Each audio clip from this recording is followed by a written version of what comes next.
Dalam momen yang baik ini, kami mendorong agar RUU ini memuat ketentuan yang mengatur tentang standar nasional serta terintegrasi data terkait SKHPN tersebut, di mana BNN memposisikan diri sebagai institusi yang mengeluarkan standar baku pelaksanaan pelayanan tes narkoba, termasuk juga memberikan format baku dengan kode khusus untuk kepentingan pendataan secara terpusat dan terpadu oleh BNN. Seperti contoh SKCK pada Polri misalnya. Karena sejatinya SHKPN yang dikeluarkan oleh BNN ini nantinya bukan hanya sekedar surat keterangan saja, melainkan juga termasuk kaitannya dalam pendataan dan atas keterlibatan jaringan narkotika atau tidak.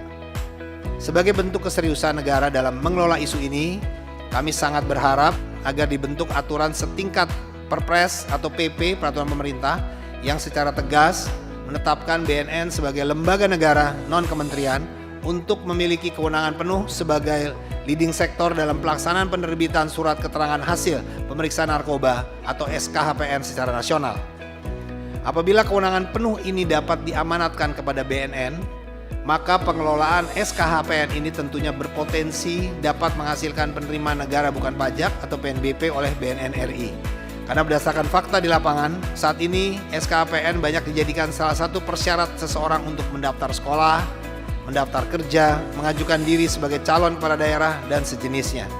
Harapannya ke depan bahwa hasil dari PNBP ini dapat menjadi sumber alokasi anggaran negara atau APBN untuk BNN yang kemudian akan kami kembalikan kepada masyarakat untuk membantu mendukung operasional kami secara menyeluruh, terutama dalam menutupi kekurangan pembiayaan pada bidang rehabilitasi.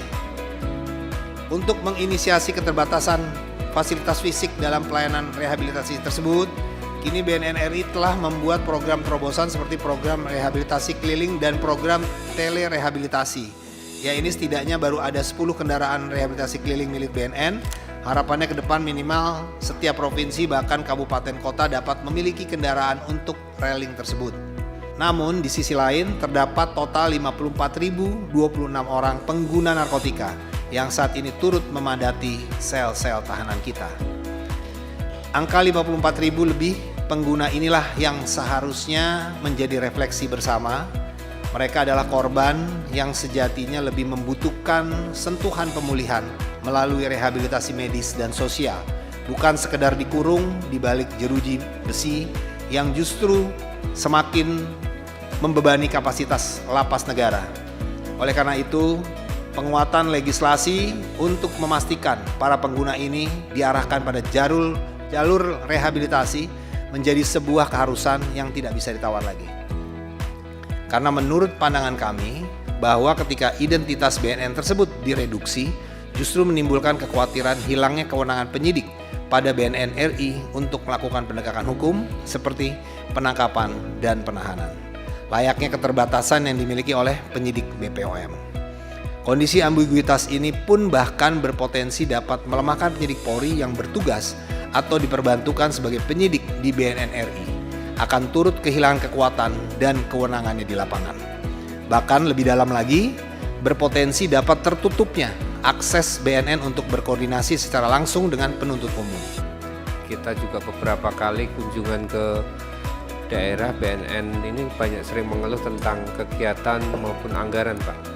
Kita Komisi 3 sangat setuju mendukung supaya BNN di wilayah provinsi bisa bergabung dengan Forkompinda daerah. Oh ya, sebelumnya kita ucapkan apresiasi pada seluruh jajaran BNN maupun dari Barreskrim Polri bahwa ada penangkapan baru di Malaysia ya Pak ya, Dr. Abaco Erwin Fernando Pak. Siap.